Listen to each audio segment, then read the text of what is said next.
the teachings that are passed down are literally called sampradaya. It means to give the most valuable asset that any human can possess, which is knowledge of how to reach one's highest potential in life.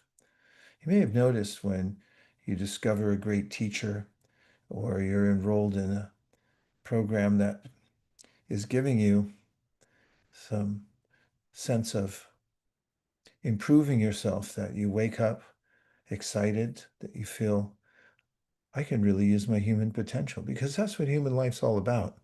According to the ancient wisdom literatures, we're really built to be curious and also to improve ourselves. And so that's what Bhakti on teaches, or what we teach in the format of Bhakti on, representing these ancient wisdom literatures, and try to pass on bite-sized teachings that anyone can take away. I mean, after all, if you have a high-minded philosophy, but you can't apply it on a daily basis, or you feel so overwhelmed that it feels out of reach, then what's the use of it, right? That's why today's topic, Every Cow Sings, can give us a mnemonic to remember three principles, three simple principles that you can apply anytime during the day, night, in your life, and you'll feel that you're improved and connected, plugged in. Yoga means to plug in. It also means plus. Add a plus sign to your life. As often things seem negative and there's a downward spiral, and we need a little plus sign in our life, don't you think? Have you ever got a A plus before? That's better than an A, right? So life can be good, but then it could be great if you put an A plus. So yoga means plus, means to connect, and it has a nice sound to it, yoga. It actually comes from the word huge, which means to bring together. And all humans, as we're living beings, have a sense that we want to be connected to something great or somebody great. And Bhakti Yoga encompasses all that, because the something great we're looking for, according to Bhakti, is very personal and unique to us in our lives. It's nothing stereotype, boring, but it's wonderment, an unfolding sense of wonder at every second that we can discover through yoga, beginning just with ourselves, as there's a frontier that's left unexplained and unexplored through modern education, although psychology and other um, more subtle scientists try to explain it a little bit more. And oftentimes people who are seekers gravitate towards those things to try to understand a little bit more about the inner world. So Bhakti Yoga starts with the understanding that what we do on the inside comes to the outside in our lives. And that's the best place to start. And that's when we do discover ourselves, there's a sense of completeness to some degree. Although the greatest sense of completeness comes when we discover the self of ourself, that we have an origin and we're not independent. And that's a good feeling also, because the world seems a little precarious and we're always searching for a way to protect ourselves in this world. So Bhakti Yoga is an exploration of consciousness, our own, and also the consciousness within all of the beings. But then ultimately, it's a reconnecting with the source of all consciousness, of which we're a part. So with that preamble, I want to explain myself, because every cow sings may seem enigmatic, and I kind of like the way it sounds. I was hoping it caught your attention. Do you like the title, anybody? Every cow sings? Does it make you happy? When I think of cows singing Yes. in the pasture. Oh, good, Satu.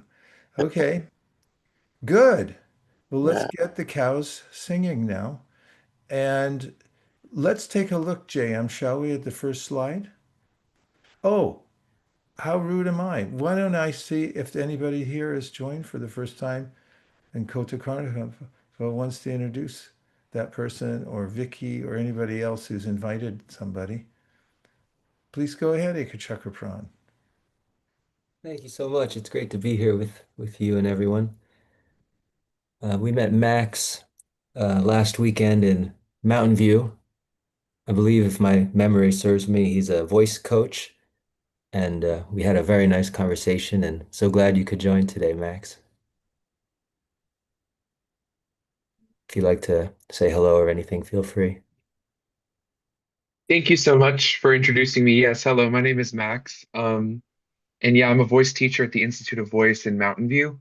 And I'm happy to kind of explore this new realm of like all sorts of things, yoga and stuff with you guys. So What a fascinating profession you have. I love it. In fact, I need that. Welcome, Max. Great to have you here.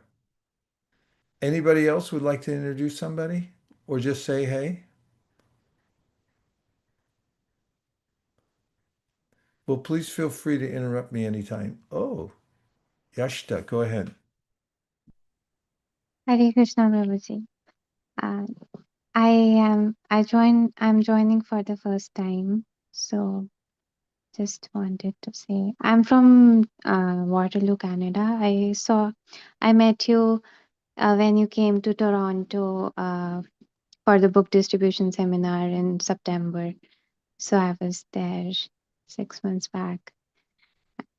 Well, fantastic. Thanks for joining. I'm so happy you're tuning in from Waterloo. Thank you, Great, Prabhuji. great, great, great. Are you freezing up there?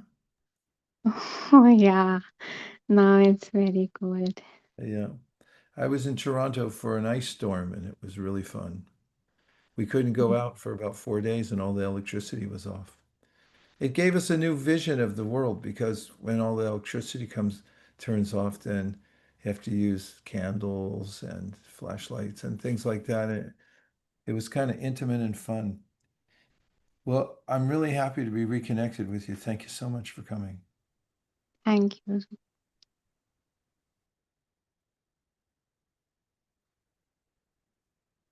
Well, feel free, anybody, to jump in at any time. Um, it's a free room. You can always, whatever you want to do, if you want to turn your camera on or off, feel whatever you feel most comfortable with. And if you have comments, raise your hand or just speak out, or you can put it in the chat as we go along. JM, let's sally forth. So I like to make these acronyms, ECS, every cow sings. And I'm claiming that we'll learn to apply three elements of Vedic wisdom. Veda itself means knowledge. So it's almost redundant to say Vedic knowledge.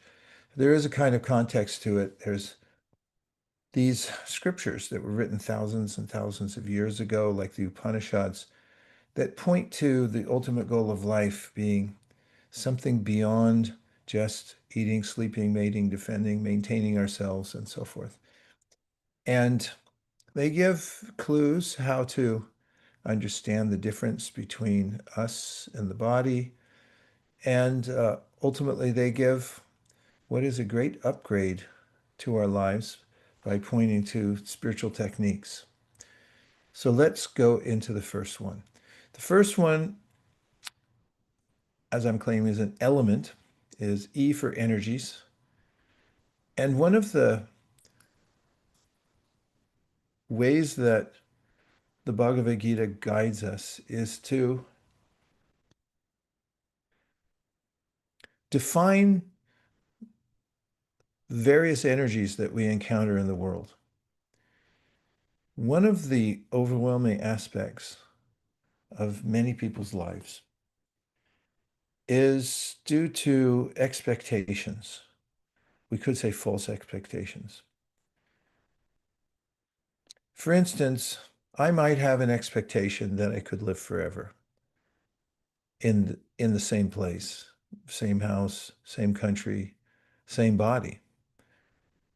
And on a scale of 1 to 10, how foolhardy would you say that is? 10 being the most foolhardy thing that one could think, and 1 being, yeah, maybe it's reasonable. Maybe you could extend. I mean, after all, Walt Disney was cryogenically frozen because he had a expectation that someone would thaw him out at some point when the technology got better and they just get him going again, and then he maybe never stop. But what do you think? Let's see some numbers on the board. 1, 2, 5, 10. The idea that I'll just stay forever in this body. I mean, I did see a book in the bookstore the other day that said, "Don't die."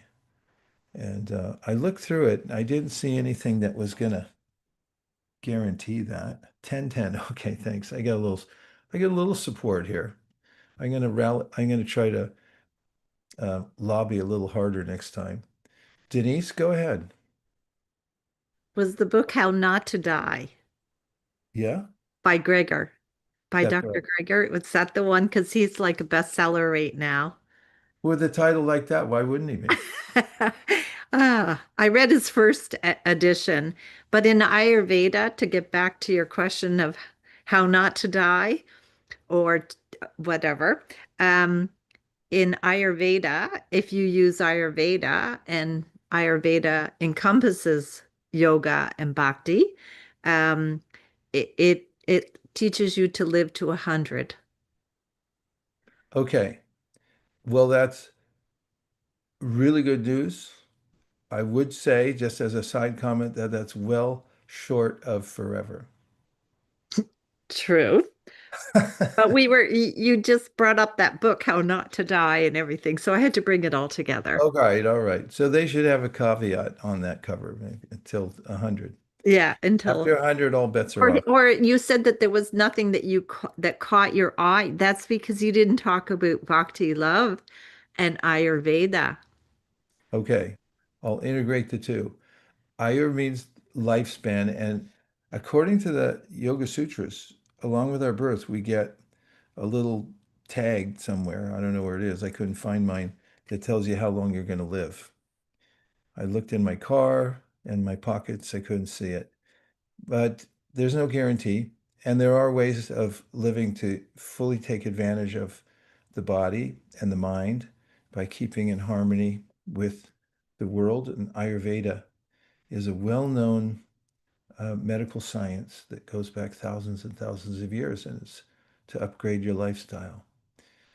And at the same time, and not to be a party pooper here, but in the Bhagavad Gita, Krishna talks about this world being a world in which everything disappears. That's material. And this is the distinction, the main distinction that Krishna makes in the Bhagavad Gita is there's 2 distinctive energies. And this is important to know because they're categorically different. I'm still on the first slide.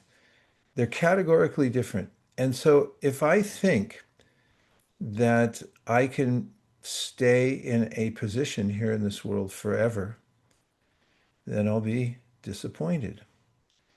And that's because we are an energy that's different from the material energy, which includes all the ingredients of our body. And this is something Krishna makes much of in the beginning of the Bhagavad Gita as an example. And we can come back to the room for a few minutes. He says that the body is a kshetra. If somebody wants to write that on the board, that would be helpful. A kshetra means a field, kind of like the one behind Chitralekha Saki. There's a field behind her, and the body's like that. And there's the field, and then what Krishna calls the kshetra gya, and gya's got a weird spelling. It's J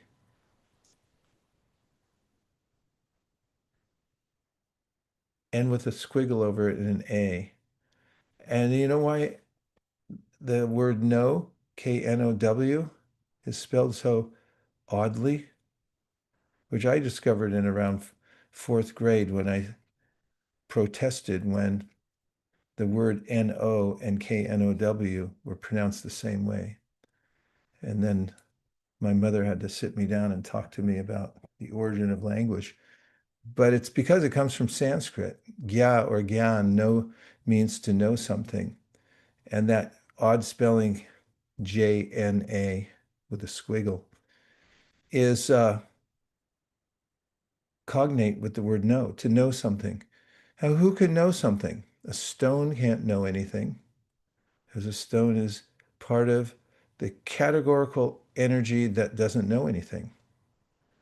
And similarly, the apparatus of our body, called the body, is also dead. It's we that bring it alive. So when the conscious being is within the body, then it's illuminated. Just like right now, if you can find somebody on one of these little windows in this box we have here and look at them in the eye, you'll notice there's somebody looking back. And you might be startled because you'll think, who's there looking at me? If you look at a stone, the stone won't mind because there's nobody looking back. But when you look at Ekachakra Pran, let's see if I'm looking at him right now, and he starts smiling, he responds because he's a conscious being. But his body isn't the conscious being, it's he, according to Krishna in the Bhagavad Gita, who's within that body that is responding to me. Now, interesting, if you notice, if you don't sweep your floor for a couple of days, you might notice in your home. Have you ever noticed? You get what we call, what I don't know where it came from, but somebody called them dust bunnies. They're little clumps of dust. And somebody told me years ago that they weren't, it was a cute name for that's people's skin that's sloughed off and collected and almost like a little tumbleweed somewhere in the corner. And that shocked me. I never got over that, apparently. And there's a way in which our bodies are always sloughing off. And after 100 years, even if you get treated by Dr. Denise with Ayurveda, you're 101, it's very likely that your whole body will drop off and you got to get a new one. And that's because, and the reason we're surprised, and in fact, a colleague of mine had put up a post somewhere, I think it was on Instagram, and he said that everyone is aware of the fact that he or she must pass from this body. And I promise I won't be this macabre through the whole talk today. It's not all about death. And that is, he said, everyone knows that they're going to die. He said, but when someone dies, everyone becomes very surprised. And then he wrote at the bottom, what's the lesson? And the lesson is that we make category errors in energy. There's a superior energy, which is consciousness. It's never affected by the changes of matter. It's completely different, categorically different. It never mixes with matter either. We're only ensconced in matter, but we never quite mix with it. And it's a conundrum to us dealing with the lower energy of matter because we don't degrade. We don't have a shelf life. We don't have a half-life. There are certain chemicals that stay around in relatively the same shape for thousands, if not millions of years. But we last longer than that. In fact, you can't put it, there's no end date. There's no expiration date on the consciousness. It's always there, always will be. It's here right now. But the body, on the other hand, is non-cooperative. And we don't like it. I don't like it. It doesn't cooperate. It degrades. It falls off. We have to leave it. And so, first thing, the lesson Krishna teaches at the very beginning of the Bhagavad Gita is know your energies.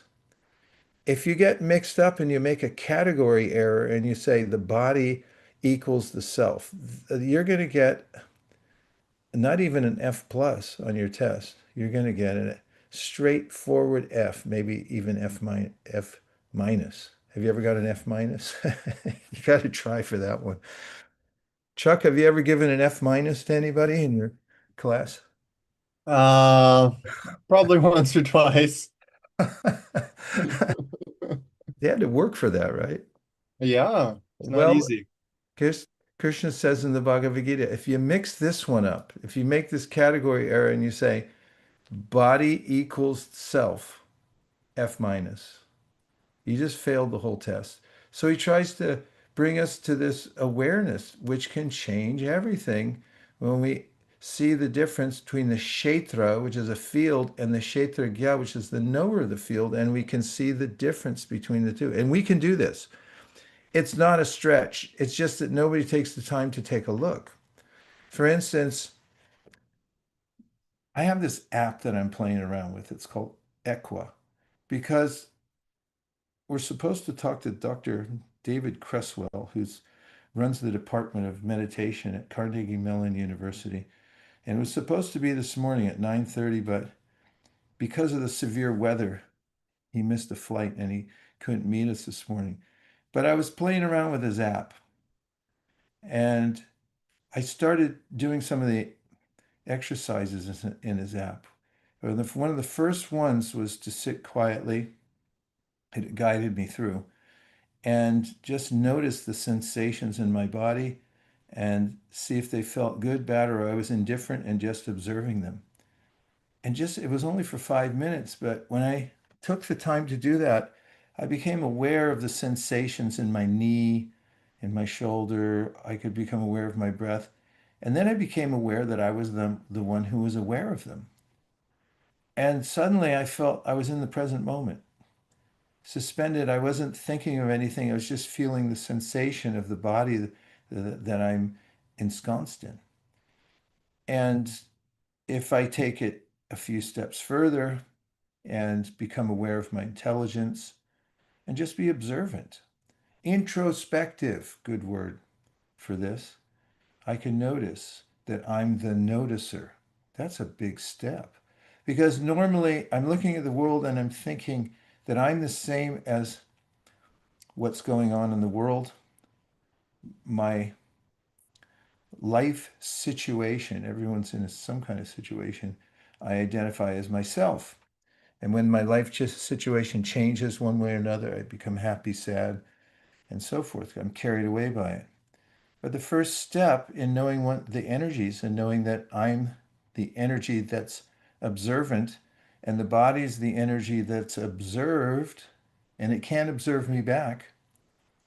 It's one way on this because matter of which the body is made is a lower energy.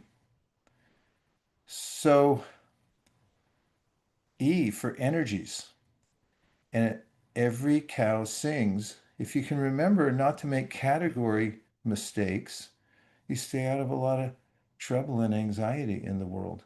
And that's where the Bhagavad Gita starts.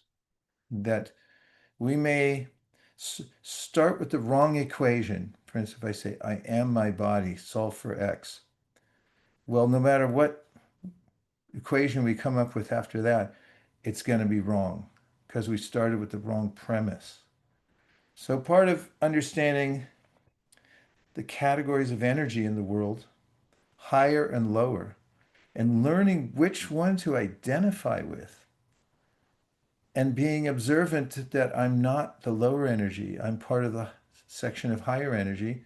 And so it doesn't sound so mystical. It's consciousness, which is mystical. Consciousness doesn't adhere to the same laws and principles that matter does. Matter, you can do controlled experiment, but not with consciousness. You can look more carefully at consciousness, which is conditioned by matter. The consciousness itself has free will, has properties that are completely different than matter. So what's the first part of every cow sings? The E. I'm going to grade you all. I got my pen out, so be careful what you say, because it can go really quickly from an A plus to an F minus.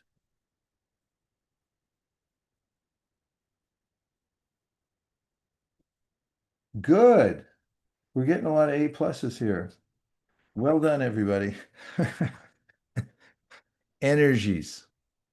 And not all energies are the same. And if you want to make it really simple, two energies, higher and lower. That's really simple. And if you identify and connect with the higher energies, and not to sound too new agey, but this is what Bhagavad Gita is talking about. If you connect to the higher energy, you're going to notice the difference. Same with lower energies. It's predictable how you're going to feel if you connect with lower energies. You're going to feel oppressed in various ways. And I'll say more about that later if it comes up. Shall we have discussion, questions before we go on to the C for cow? Every cow sings. First one's energy. You got to remember, don't make category mistakes.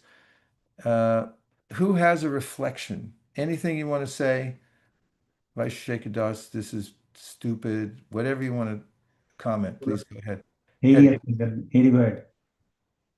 Okay, yeah, I do have a question actually. please.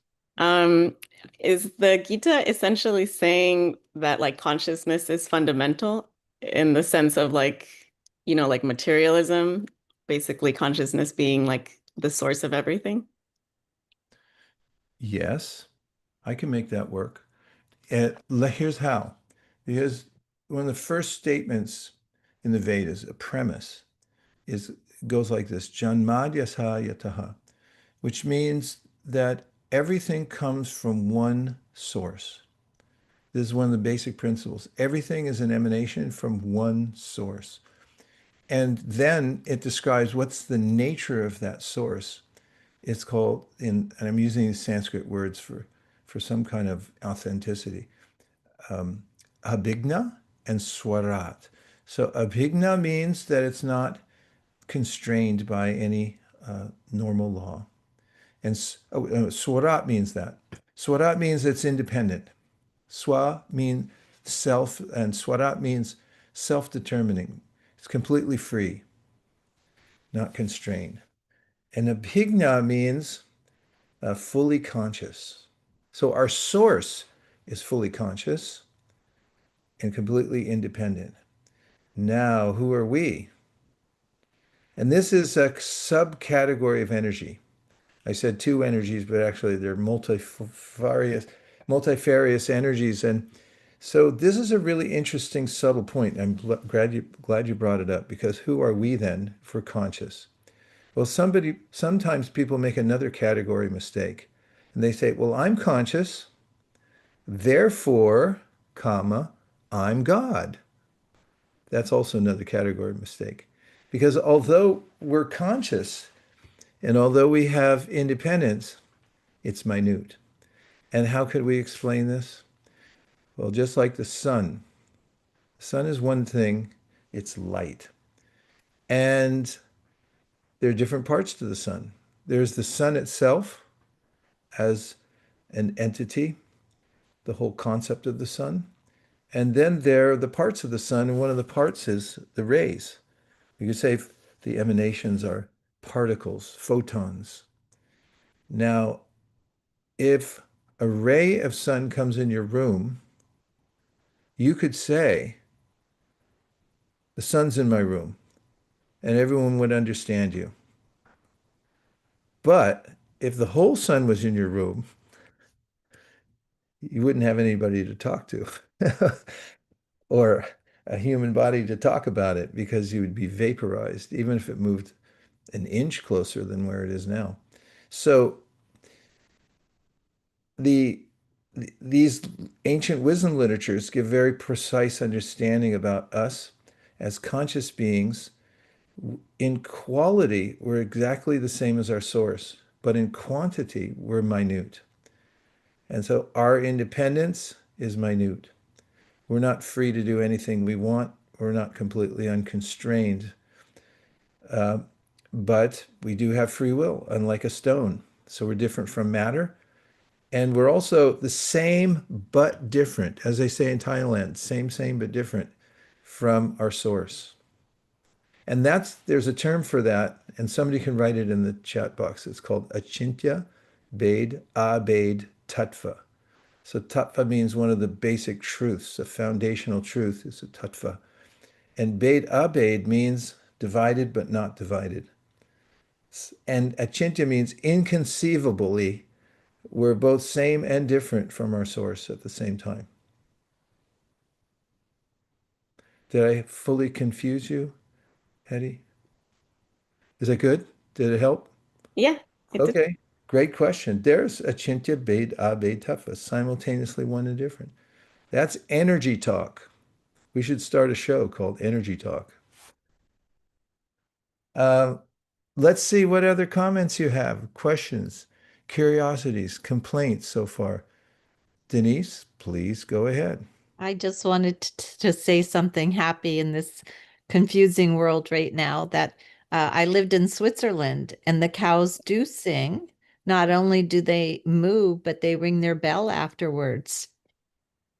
Oh, it's such a beautiful sound, isn't it? To hear pasture It's so noises sweet. It's for so happy sweet. cows. The whole mountain is full of joy.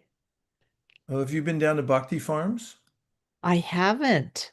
Well, You let me be just the go first there? to invite you. Uh, Yeah, it's or good do you, if you let them know you're coming because they can show you around. But uh-huh. three very happy cows down there, and it's in Carmel Valley. They have beautiful property where the cows can walk around. Now, when I was there the other day, one of the cows was tasting some bay leaves off the tree, and it's nice that they have all this variety to choose from there in the forest. So I think that sound that you appreciate, you can go and get a little sample of there. Okay, Jam, here we go. C for cow, but it means container. So the description of who we are, or let me say a helpful metaphor for who we are, and if we think of ourselves in this way, it can be very helpful. We are containers. Just work with me on this for a minute. We are containers. Now, what are the implications of this metaphoric way of understanding ourselves and our existence? And that is something very simple but often overlooked. And that is what we put in makes all the difference. Mentally, emotionally, physically, these things are obvious. Like if somebody wants to lose weight, you can't put in as much. It's an equation. You have to run a calorie deficit. And what I like is this little play of words with content and contentment. So we know the word content, we could say it as content or content because what we hold within ourselves, what we put in and hold, will determine how content we feel. And so, one of the basic principles of practicing yoga is to be aware of what we're putting into our minds and our hearts and our stomachs and so forth. And because contentment isn't random, it's up to us to monitor the content. So let me be a little more specific. Especially important in the practice of bhakti is what we listen to, because sound is considered, it's called shabda, it's the most subtle element that has consequences, major consequences in our life. And therefore, the original sound vibrations that help to uplift us are called shabda. And the process of bhakti yoga is founded on hearing. It's the very first step in bhakti is upgrading the soundtrack of our lives. And you may notice that every movie has a soundtrack. Have you ever noticed that? If you went to a movie and it was silent, you might walk out. In fact, did you know this, that silent movies weren't really silent? Does anybody know that? Did you ever see a silent film? It's a misnomer. There were no silent films. Charlie Chaplin. Yeah, but you know what's in the background of a silent film? What, before we had speaker systems and high-tech implements, there used to be an organ or a piano player that would be there present when the film would show. This the screen would light up. There would be people walking, playing Charlie Chaplin and so forth. But then somebody like Ekachukra Pran, who's an excellent musician, would be there playing the instrument to evoke a certain mood. You know, during the chase scene, what would that sound like, Ekachukra?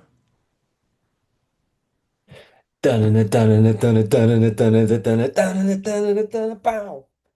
See what I told you? Actually, we had another musician on years ago. Remember JM? We had Hovey. He's a Grammy-winning musician. Edgar Trucker should be too.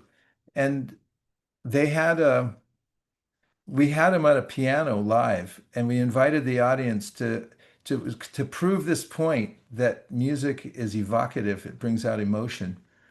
Uh, we had anybody ask for any emotion, and he could play it, and he would play the song that would bring it out because he's such an expert pianist. We should do that again. In any case, this was the way silent films were conducted. Is there would be a piano player there who would play the music that would go along with the drama of the film and the circumstance of the film. And then later it became recorded, and then later they figured out how to put the voices with the characters and so forth. There's always been sound.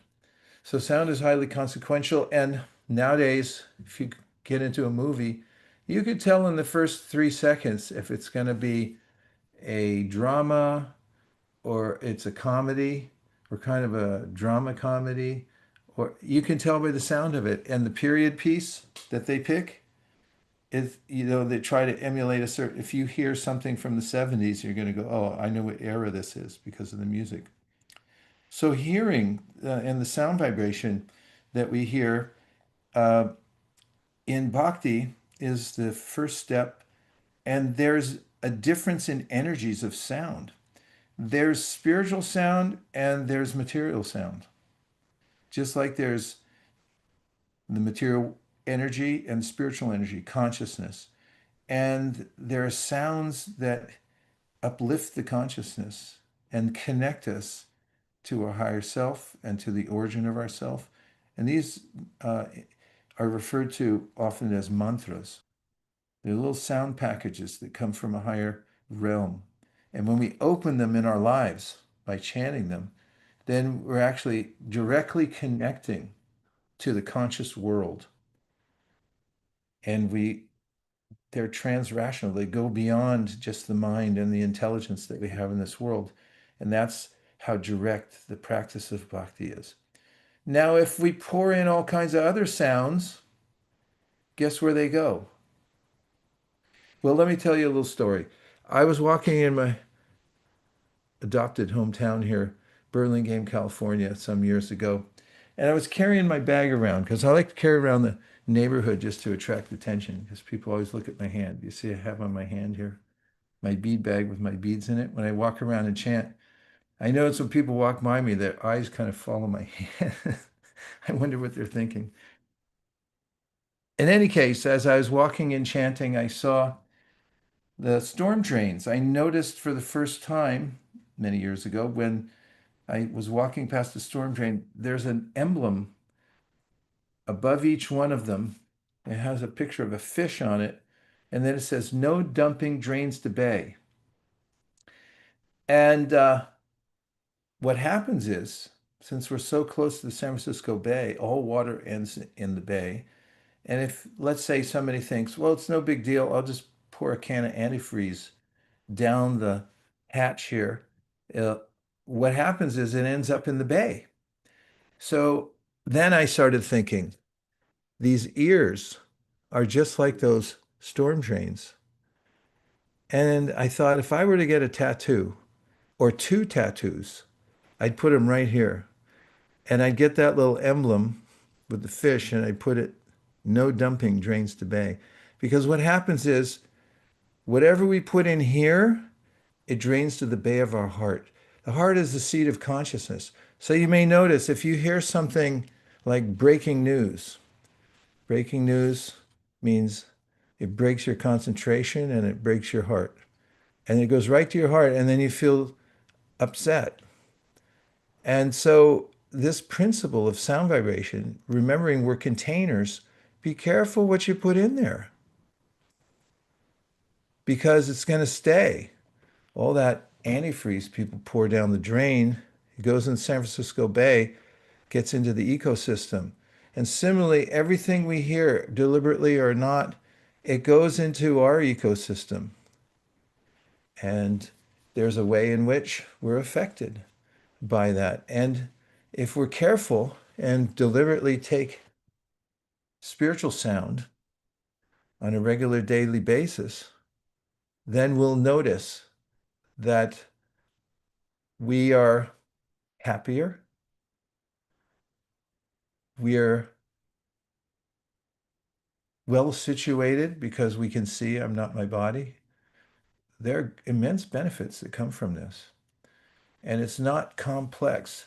It's not like you have to figure it out. You just like with seeds. What you have to figure out with seeds is, are they from a good source? Are they from a reliable vendor who really cares about giving you good seeds? Once you have the seed, good luck trying to figure out how it works because you probably have to study it for some years. But once you plant it in the ground and you water it, it comes up. I planted so many green things before we left for our last trip to India. Like there's spinach and Swiss chard, lots of different kinds of lettuce and spinach and everything like that growing out there profusely. And I don't know how it works. And similarly, you may not know exactly how the process of taking in transcendental sound vibration works, but it does work. Boy, I could say more about that. But I'm going to pause for a minute because I'm running out the clock really fast, JM. And let's see if anybody else has a comment or a question about this idea of thinking of yourself as a container.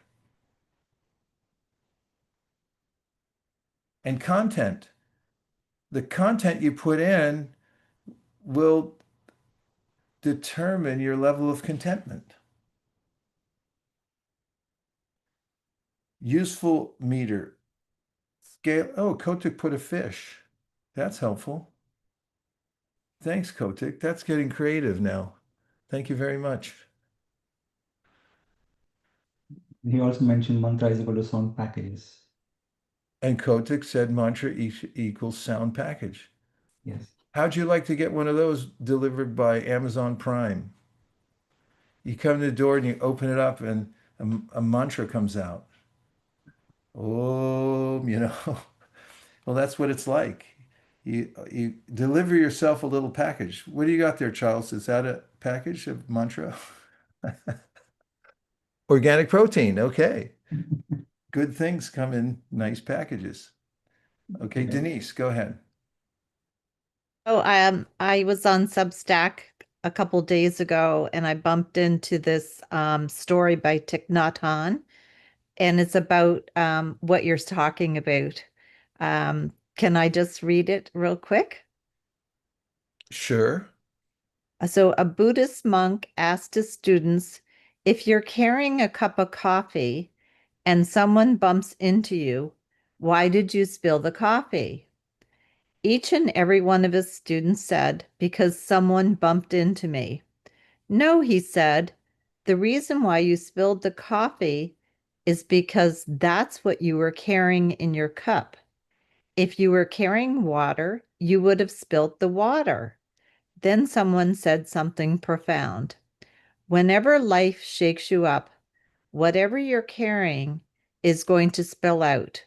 So if you're carrying fear, jealousy, anger, greed, that's what you're going to spill out. If you're carrying love, compassion, kindness, that's what's going to spill out. So each and every day, you should pause and think to yourself, what am I carrying in my cup today? That's by Thich Nhat Hanh. Well, you just made our day. What a perfect and very memorable story. Thank you. I thought it was beautiful. Thank you. I love it. Well, that brings us then to the last category because, There is one more comment. If it's oh, go ahead. it was I on the thought the previous fish was the last word there. it was on the previous topic though. Chloe said, being aware of when my energy is too low and finding ways to refill it before it becomes deplete is my biggest lesson as a recovering corporate burnout. Yes. And this metaphor is helpful on all levels, whether we're talking about spiritual advancement and consciousness or on a physical level. Being aware what we put in is highly consequential on all levels. Okay, I better get to the S because every cow sings. And S stands for, wait for it, I'm waiting for it too, subject. What do you mean by Shikha? That sounds banal to me. Well, subject is the most important part of yoga. First of all, this is a question. What are you subjecting yourself to? Isn't it interesting the play on words subject and subjecting? What are you subjecting yourself to? Well, if you don't like, next slide, what you're being subjected to, or it says, if you don't like what your mind is subjecting you to, then change the subject. So this is one of the main points that Krishna makes in the Bhagavad Gita, that moment to moment, we can be aware of where we're placing our attention. What is the subject matter that we're most absorbed in? And as we learned from the second principle, if we're ingesting substandard sound, our consciousness is going to be substandard. And so if we can tune our attention, change the subject from that which is subjecting us to an anxiety. I once had this experience. I was standing at a Molly Stone's. You know what that is? It's a grocery store. We have one here in Burlingame. I haven't been there at least 20 years because I don't like to go shopping anymore. But I was standing in line and I noticed that they'd put a television at the end of the checkout line. And I thought, oh, how convenient. Now there's a television on behind every seat in an airplane. It's hard to turn them off because every time I lean on it, it goes back on again because the controls are right on the armrest. And I noticed that my eyes were watching the television and there was something on it from breaking news that was breaking my concentration and making me anxious. And then I caught myself and I thought, well, you're the one looking at it. Why are you subjecting yourself to this? I had that profound moment of awareness that I could turn my attention away, albeit it's not so easy because our eyes have a mind of their own and they just go in a certain way. So one of the first lessons of the book called Upadeshamrita, it's a primer for those who are practicing bhakti, says that if you learn that you're the master of your senses and that you change the subject and you bring it to a transcendental subject, then you won't feel that sense of deep anxiety. We're the ones subjecting ourselves to the lower energies. And that the best news of all, well, there's two sets of, which would you like first, the best or the better? The best and then the best. Oh, all right. Okay, so the best is human life. It's a portal that allows us some freedom.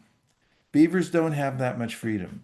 Guarantee if you get a beaver, put him in your house, he's going to chew all your furniture and try to build a dam in the kitchen. He can't help it.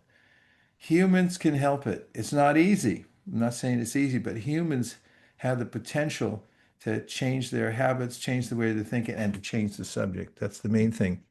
And so when we're in human life, we can use our free will for changing the subject and bringing it to the highest level. So everyone's looking for something to look at that will please them, right? Otherwise, why do people scroll? And they keep going through, and you can go through 1,000 images, and there's not one necessarily that you'll catch on and say that's the ultimate object of meditation. But the Bhagavad Gita points us to this idea that there is an ultimate object of meditation. That's why the name Krishna is used, because it means the all attractive source. Now, if you change the subject to Krishna and you make that your ultimate object of meditation, make Krishna your ultimate object of meditation, then you're going to make spiritual progress. It's that simple. And it just so happens that the sound vibration is the same as the object. So you can listen to the subject and you'll get a direct experience of the person because they're not different, they're the same. So those are a few thoughts, and hopefully it makes it easier to remember these three principles and enact them, because every cow sings is a kind of a catchy phrase, isn't it? It brings up for Denise a lot of good memories of Switzerland. Okay, let's see. Last, for anybody who hasn't checked in yet and would like to say something, you have an opportunity now. Ask a question, uh, file a complaint, Or say hi if you have or you can joined. say hi, or you can say hey, if you want to be more casual.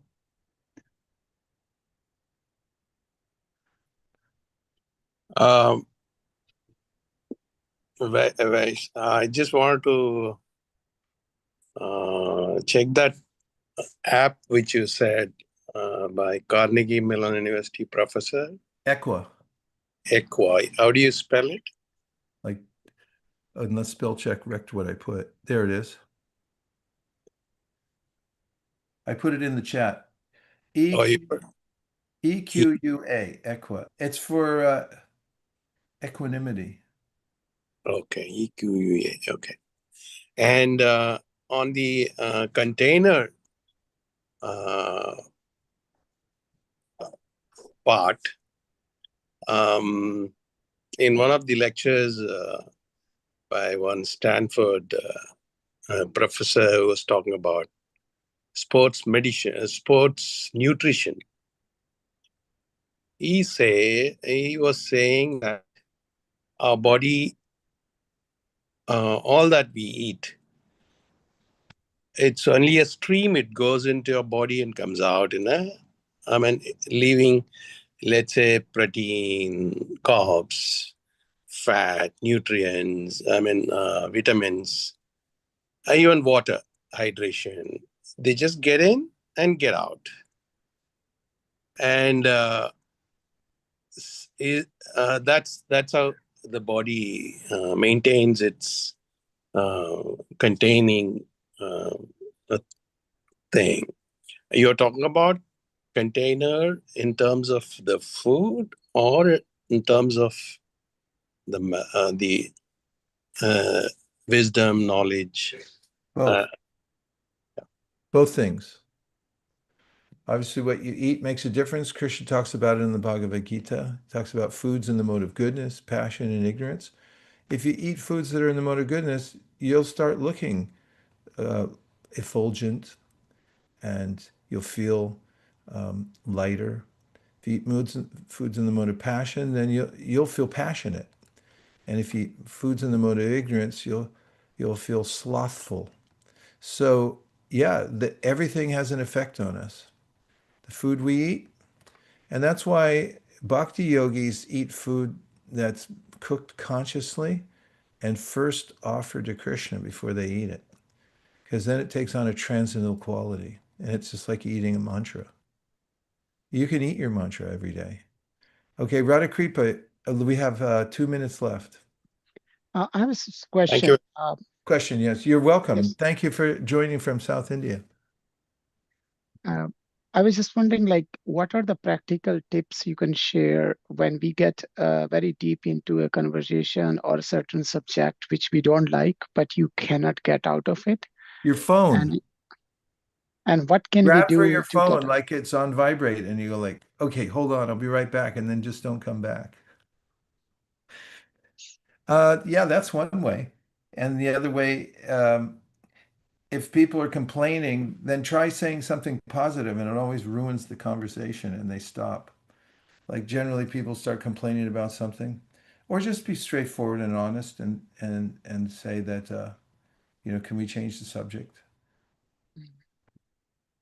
Because you're really bumming me out right now. There are a few on the chat room. Okay. One, Vicky says, the second point reminds me of the quote by Wallace Stevens, 20th century poet. Human nature is like water, it takes the shape of its container. Oh, nice. Thanks, Vicky. Adam, thanks for the blessings tonight. Blessing tonight's prasadam with presence and sound vibration. Well, I didn't know he was taking prasadam, and that's nice to know. Okay. And Chloe says, it can be hard to change subjects still. Sometimes we can get stuck into a knot and it feels like we can't untie the knot. Yep. I think we're going to have to have a complete hour about how to change the subject. That's a good one.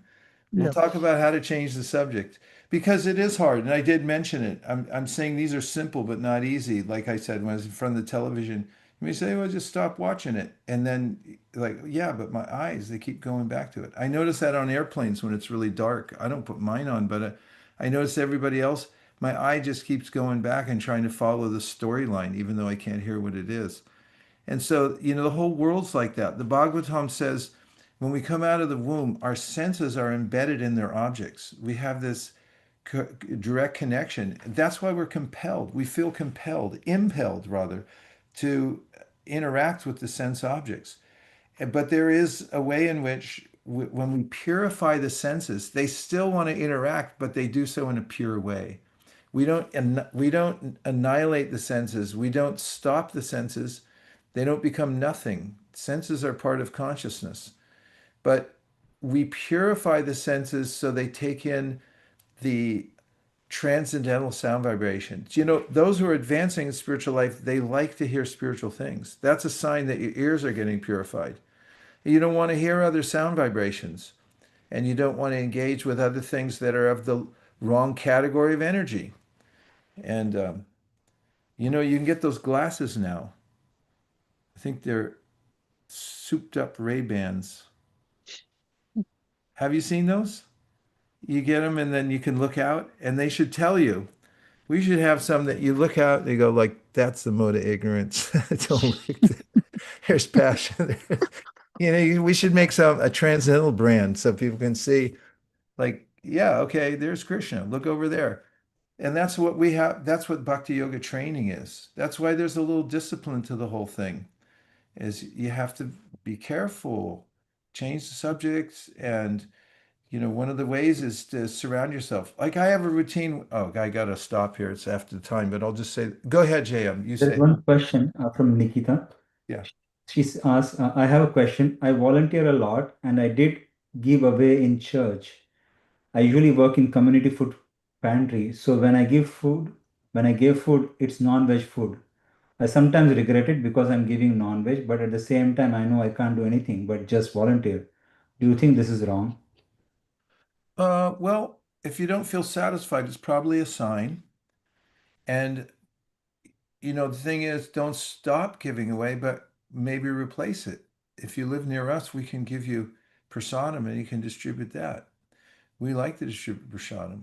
In fact, we invite everybody in every adjoining county to come and take prasadam every time we eat. So we can fix you up with that, or, so I would, don't end it, but amend it. Because giving away meat, it might implicate you in a little karma. And that's one of the problems with philanthropy in general. Sometimes it's misplaced and you try to do the right thing, but if you do in the wrong way, then it just misses the mark. And that's why, yeah. Okay, JM, anything else? I think the rest we can cover. Well, Eka Chakra said it was a great session, so that made my whole day. Well, thank you very much, everybody. It's really a pleasure. I'm going on yet another retreat to India on Friday. And I wish you all were coming, and maybe some of you are, but if you aren't, please think ahead for next year. We're going to go to Jagannath Puri, we're going to go to Vrindavan, and it's going to be fantastic, like living in an ashram for 10 days. And I'll be missing you all. I look forward to seeing you all soon. Thanks, JM, for keeping the lights on for all of us. And just to say a hearty farewell, I've learned this trick from Denise because she's doing it right now. You put your hands high in the air. She's a yogini, lives in the Himalayas. Put our arms high in the air and say this phrase, Hari Bol. And look, Chuck's got it behind him. Hari Bol. Haribol! Haribol! Take Hey, care, Chuck. everybody. And Thank keep you. the transcendental vibration going. Thank you. Thank you.